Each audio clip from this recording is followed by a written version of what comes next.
What's the creepiest display of high intelligence you've ever seen? I was at a party and suddenly, in the middle of a conversation, I caught myself thinking that we were all huddled together a bit too closely. It turned out that my friend's border collie had quietly herded us all into the center of the room. Imagine realizing that a dog had been secretly controlling you the whole time. On one hand, it's funny. On the other, it's a little creepy. I knew a woman who could predict exactly how a conversation in a group would unfold, right down to the order in which people would start leaving and the excuses they'd come up with to leave. She'd only met them a couple of times, but she already knew how they'd behave. I think in the old days they would have burned her at the stake for that. Actually, she wasn't really that smart. She was just stuck in a time loop, like in Groundhog Day. One time my wife really had to use the bathroom. She went into the restroom and practically flew out of there in total bewilderment. Apparently, she'd have to wait. The cat was in there right now. It turned out the cat had taught itself how to use the human toilet. We still don't understand how. I knew a couple who specifically trained their cat to poop in the toilet, to the point where he even flushed after himself. But then they had to replace the toilet because the cat liked watching the swirling water and would endlessly press the flush button. When I was an adult and got a job right near the house where I grew up, everything there was just the same as before. Magpies have always lived in our neighborhood, and all summer long they dive at people. If you haven't had a close encounter, it's really scary. Once, an injured magpie showed up at our workplace. We fed and nursed it back to health for a long time. Once it had regained its strength and started flying freely again, it was as if it had passed this on to the other magpies in the area. And for the past 10 years or so, not a single one of them has dived at us, the store employees, anymore. That magpie's name was Alfred. It would fly alongside me when I rode my bike to work, and back home too. It was as if he was escorting me to make sure I was okay.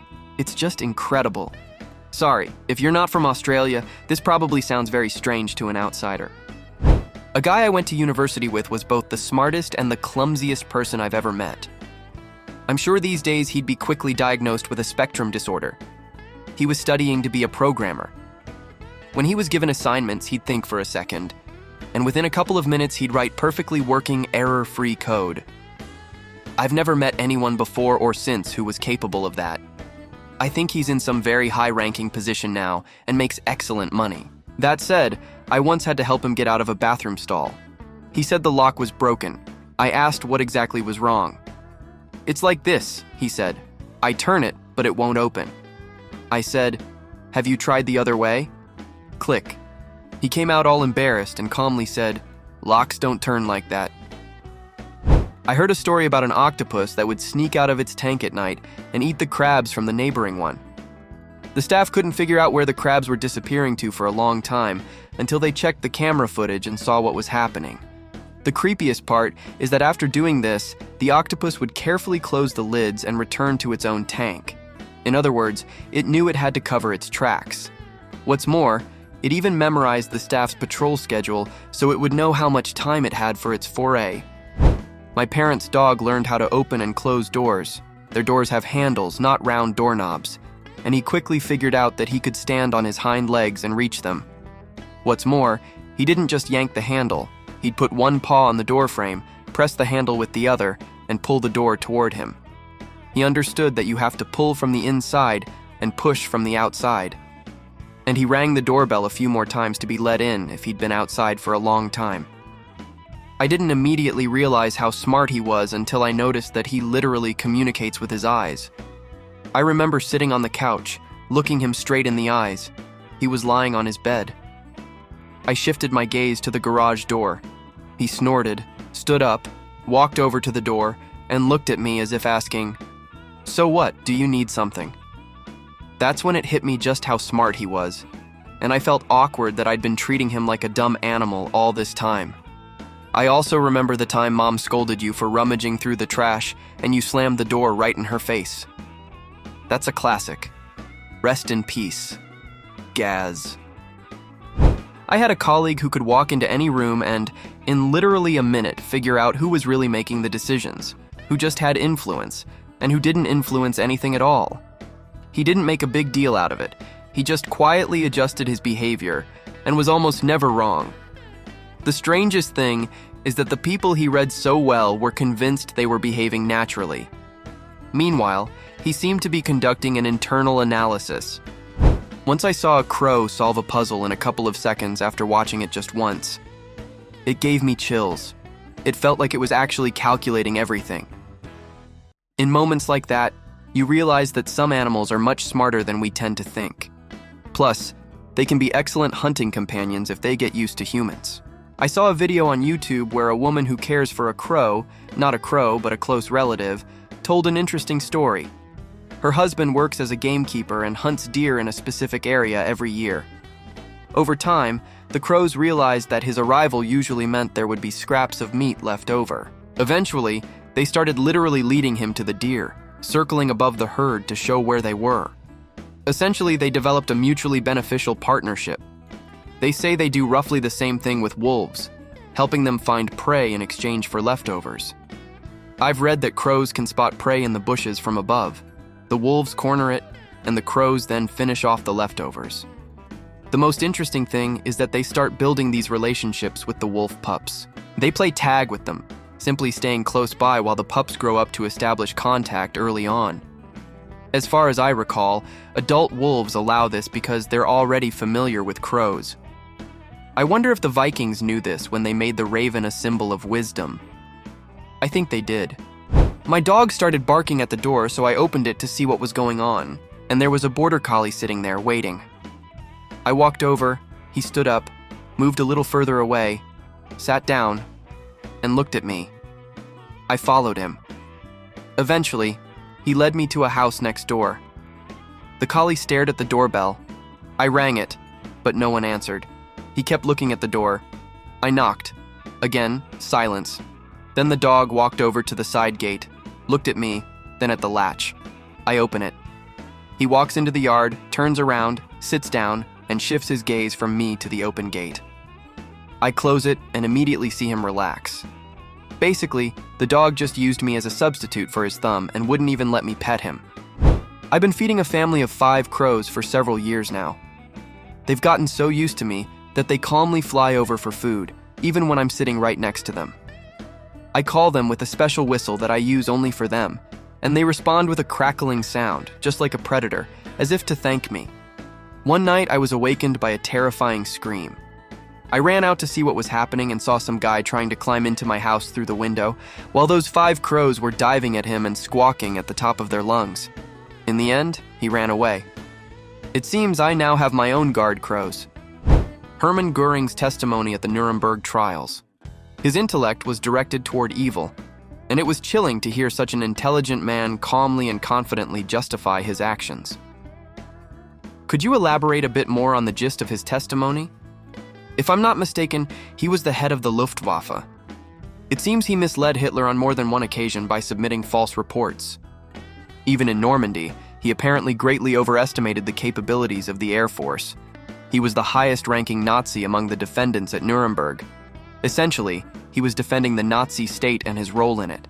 It was terrifying to listen to him. Imagine the most evil person imaginable, who at the same time charismatically and confidently justifies evil. One kid could memorize an entire conversation and, a few weeks later, repeat it word for word just like a tape recorder. It was downright creepy. Crows can remember the faces of people who have harmed them and don't forget the offense. But the scariest part is that they pass this information on to other crows. It's enough to throw a stone just once, and for many years afterward, you'll be attacked by birds that weren't even there at the time. They literally pass down a blacklist from generation to generation. Crows are incredibly smart. At my last job, there were a few crows living near us. For a couple of days in a row, I fed them stale bread during lunch. Then one day I didn't go out, and one of them flew over and tapped the window with its beak, as if checking to see if I'd forgotten about them. After that, they consistently got their daily portion of bread, and when a seagull once snatched my piece, the crows swooped down literally within a couple of seconds and tore it to pieces in retaliation. I work with a programmer. He ran his code on a powerful computer, and everything worked perfectly. Then he tried it on a laptop, and everything crashed. He looked at the logs and immediately said, "This laptop has a processor problem. Send it in under warranty." He takes another laptop, and everything works fine there. A week later, the laptop was returned, and they said, "Yes, the processor did indeed fail on the exact test your colleague pointed out. This is the first time we've seen this." It's like if a basketball player complained about the court, and it turned out there really was a dead zone at the spot he pointed out. By the way, there was a recent video featuring Stephen Curry. He was practicing on the road, took a few shots, missed, and said the rim was installed incorrectly. At first, no one really believed him, but they checked it anyway. And it turned out the height really wasn't up to standard. They fixed it. He also found a dead spot on the court, which had to be repaired too. It's not like he was weird or anything, but in our family we always thought one of the dogs was a bit slow. But really, he was just lazy. One time, the other two dogs were chewing on bones, and he didn't have anything. Then he suddenly got up and started barking at something in the yard. The others immediately got excited. We opened the door, they rushed outside, but he stayed put. He quickly caught on, jumped back, grabbed a bone, and ran off to hide it. Ha ha. I worked at a company where two very experienced developers spent 4 months working on a single project. The whole team got involved along the way. They offered advice, held discussions, and gave endless presentations. When they finished, the program worked terribly. Memory leaks, constant crashes. But we had another developer who was clearly on the spectrum. He couldn't even shake hands. He remained silent during meetings. It wasn't easy to communicate with him. He said he would fix everything and left early on Friday. On Monday, he presented a fully functional version, and one that was much faster than the previous one. It turned out he hadn't fixed anything. He'd simply rewritten the whole thing from scratch. Over a single weekend, he did the work that two people had been doing for 4 months. My father's German Shepherd learned to open the fridge, take a single slice of ham, and carefully close it again. We found out about this by accident. My father set up a camera, thinking it was my brother stealing food at night. The dog looked straight into the camera once and never did it again while we were home. At a family gathering, I saw a boy about 8 years old. He calmly figured out how our uncle was related to some distant relative whom we didn't really know ourselves. He simply compared birth years, village names, and old wedding photos on a tablet. It took him less than a couple of minutes. No one had explained anything to him in full. He pieced it all together bit by bit from the conversations. It felt like watching a little Sherlock analyzing everyone around him. It might not be creepy, but it was very unexpected. Last year, we decided to get a second dog. Our old one is getting on in years, and we thought it would be easier when she's gone. The local shelter has a program. You can take a dog for a few days on a trial basis to see if it's a good fit for the family. We picked one out, took her in for a 10-day trial, and everything was great for the first few days. But after about a week, she suddenly started acting aggressively toward our old dog. We had to break them up. A couple of hours later, the same thing happened again. After the second incident, I said something like, "We thought you'd be a good fit for us, but it looks like we'll have to reconsider." And I swear, she understood everything. She didn't just put on a guilty face, she actually looked dejected. Our older dog is smart too, but I've never seen him pick up on such complex phrases. We consulted a dog trainer, figured out the cause of the aggression, and it hasn't happened since. The younger dog has been with us for almost a year now. She's full of energy. The older dog likes his peace and quiet, but overall they get along fine. And just recently, the older one was in the yard, and the younger one wanted to go out too. My wife told her, "He likes to be out there alone. When he comes in, then you can go out." And I swear, as soon as he knocked on the door to be let in, she was already standing right there, begging to go outside. I'm starting to think she understands absolutely everything we say and can make cause and effect connections better than some people. Sometimes you look into her eyes and feel a little uneasy because of how much understanding there is in them. There are people who are so good at reading their acquaintances' body language that they don't even need words. They understand everything anyway. And of course, intelligence agencies like the FBI and other intelligence organizations are actively engaged in this. My dog knows how to turn on my wife's electric blanket and knows she likes the second setting. If it's set too high or too low, she switches it to 2 herself. A cockroach that hid behind a jar when it spotted me, then waited and peeked out carefully to check if I'd left. Not creepy, but rather touching. If you remember the gorilla Coco, she raised and nursed a kitten. Well, one day Coco accidentally broke a sink in her enclosure, and then, using sign language she had been taught, blamed the kitten for it. She had learned the language and used it to lie. Before that, few people had considered gorillas capable of that level of intelligence. My oldest daughter once convinced me and her two siblings to go to a specific restaurant because she personally wanted one dish. But she presented it as if it were a joint decision we'd all agreed on, even though in reality it was entirely her own wish. There was this one weird guy who worked at 7-Eleven. He had a criminal past, and he sold us cigarettes when we were under 14. Yeah, I get it, it's our own fault. A few years later, I walked into that store again, and he was like, "It's your birthday today, isn't it?" And it really was my birthday. I lived in an apartment in Overland Park, Kansas. No matter how hard you tried to keep everything clean, cockroaches still showed up every night. Once, I watched a mother cockroach play with her babies for several hours. I can't explain it any other way. It looked like hide and seek or tag. She'd disappear, then suddenly come back, catch up to a baby. They'd run around a bit, then she'd hide, and this time he'd look for her. I was genuinely shocked. How could such a tiny brain come up with a game with rules? Is that even possible? But nevertheless, they were really playing. Sometimes I still have nightmares about intelligent anthropomorphic insects. I have a mix between a coonhound and a Doberman. She's a very smart dog, but because of her anxiety and hyperactivity, it's not always obvious. She's already 13, with just a few gray hairs on her chin, but she acts like a puppy.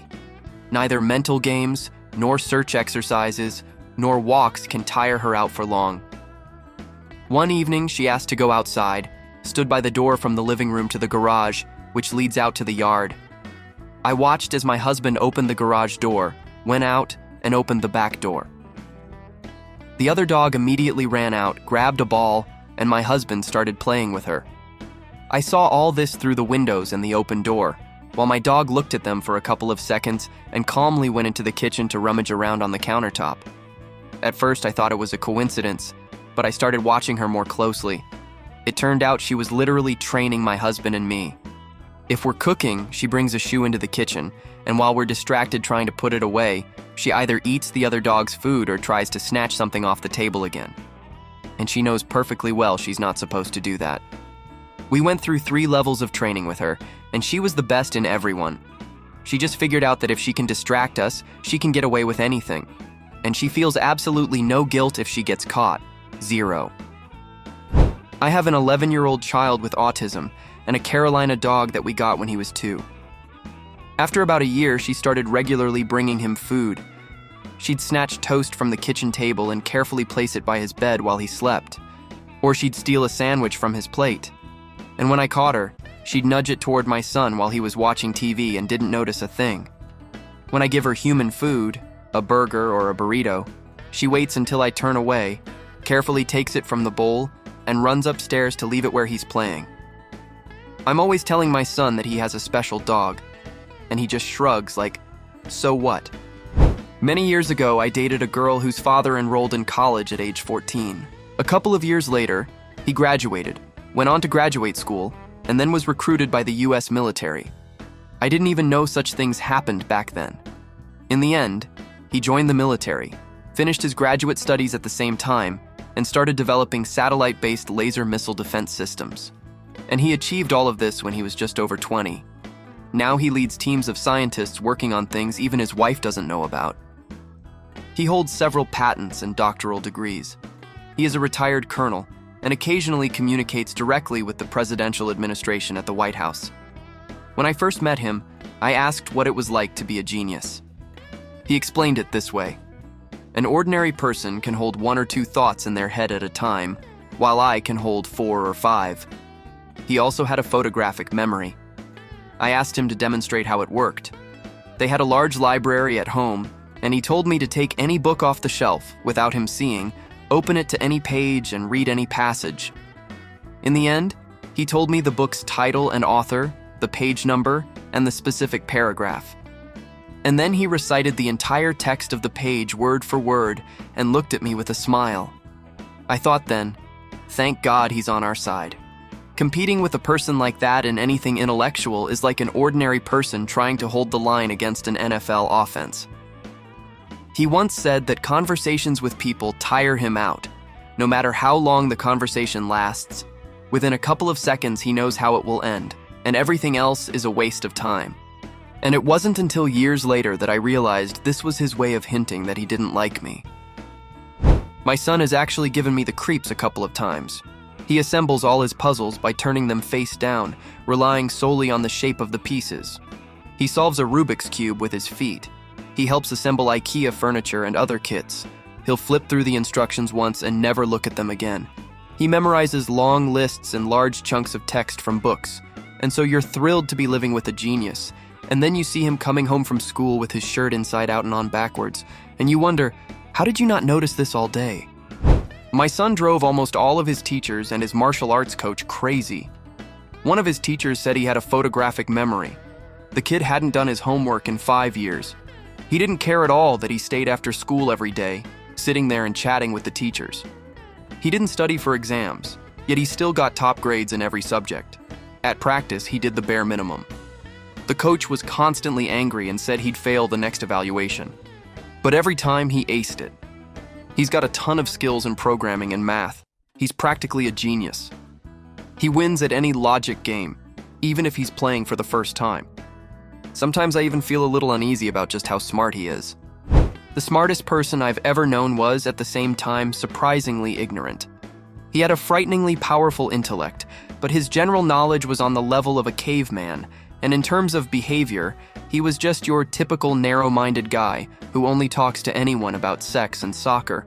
He practically single-handedly pulled half our class through college. He'd start studying for exams 2 weeks out, and within a week he'd know the entire material almost word for word and would just start explaining it to us like a professor. In the end, he had the highest possible GPA. He got the top grade on every exam.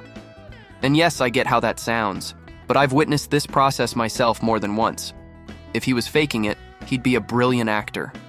But no, he really did master everything in a week. After college, he made a shitload of money at marketing agencies, then dropped everything and opened a pizzeria. Now he owns the pizzeria. Knowing him, he probably handles all the management side of things, except for the actual cooking and serving. I saw a guy in Vegas winning at poker over and over again. He stopped at around 20,000 in total winnings and said, "I'm bored." It was an acquaintance of mine, a math genius. I asked why he didn't play all the time. He replied, "It's not interesting to me. I can win every day." At the same time, he worked in finance and made a ton of money. It's just strange to see someone not trying to make the most of it because they're so good at it. It was a pet parrot, specifically a blue and yellow macaw. My girlfriend at the time and I took him in temporarily, and he lived with us for about a year. During the Christmas holidays, we had 3 days when we were both away, so a friend of mine agreed to look after him. On the first day, he was a little late, so he decided to win the bird over. He poured some treats into a small metal bowl and placed it on top of the cage. The parrot climbed up, grabbed the bowl, and dumped everything on the floor. My friend got down on his knees to pick up the food, and just then, the parrot flung the bowl, and it hit him on the head. He said, "Ouch!" and the parrot laughed. It's not exactly creepy, but I rarely get a chance to talk about this incident. My ex-roommate and I were doing something in the kitchen one day. One of us dropped an object. It rolled under the oven. Her cat was right there. We said, "Hey Olaf, get it out," and pointed to the spot under the oven. Olaf looked there for a couple of seconds, then walked over and stuck her paw under the oven.